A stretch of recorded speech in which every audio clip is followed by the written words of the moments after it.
घने जंगलों के बीच बसा था एक छोटा सा गांव, जिसका नाम था सोनपुर।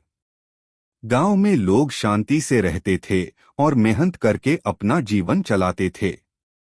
लेकिन गांव के दक्षिण में एक वीरान और डरावना टीला था। कोई भी उस जगह पर जाने की हिम्मत नहीं करता था। कहा जाता था कि वहां 5 औरतों को जिंदा जला दिया गया था। लोग कहते थे वे औरतें चुड़ैलें बन चुकी हैं। समय बीत गया, पर उस टीले का डर कभी खत्म नहीं हुआ। एक अमावस की रात किसान हरिया गहरी नींद में सो रहा था। तभी उसके दरवाजे पर धीमी सी दस्तक हुई। ठक ठक। डरते हुए उसने पूछा, कौन है बाहर? एक औरत की आवाज आई, मुझे भूख लगी है, रोटी और प्याज दे दो। रात का सन्नाटा और वह आवाज हरिया को कांपाने लगी। फिर भी उसने दया दिखाते हुए दरवाजा थोड़ा खोला और रोटी और प्याज उस अजीब औरत को दे दिया।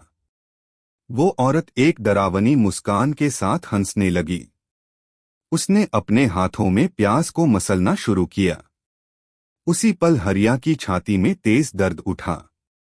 वह तड़पता हुआ जमीन पर गिर पड़ा और धीरे धीरे उसकी सांसें रुक गईं। सुबह जब लोग पहुंचे तो हरिया मृत पड़ा था। कुछ ही दिनों में ऐसी ही मौतें और भी होने लगीं। अब गांव वालों को यकीन हो गया, चुड़ैलें लौट आई हैं।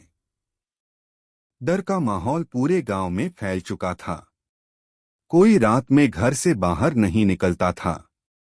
बच्चे रोते रहते और औरतें भगवान से प्रार्थना करतीं। तभी बुजुर्ग मलखान ने एक उपाय बताया। उन्होंने कहा, दीवारों पर हाथों के पंजे बनाओ।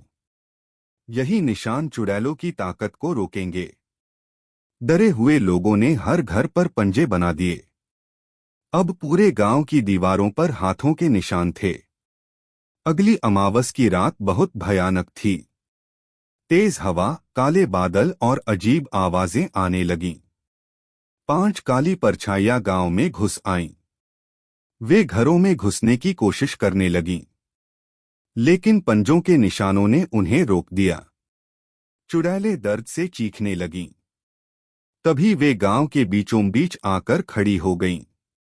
उनकी आंखों में गुस्सा और दर्द साफ दिख रहा था। उन्होंने चिल्लाकर कहा, हमें न्याय चाहिए। हमें बिना कसूर के जला दिया गया था। मलखान आगे बढ़े और बोले, अब इसे खत्म करो। बदला लेने से तुम्हें भी शांति नहीं मिलेगी। ये सुनकर वे कुछ पल के लिए शांत हो गईं।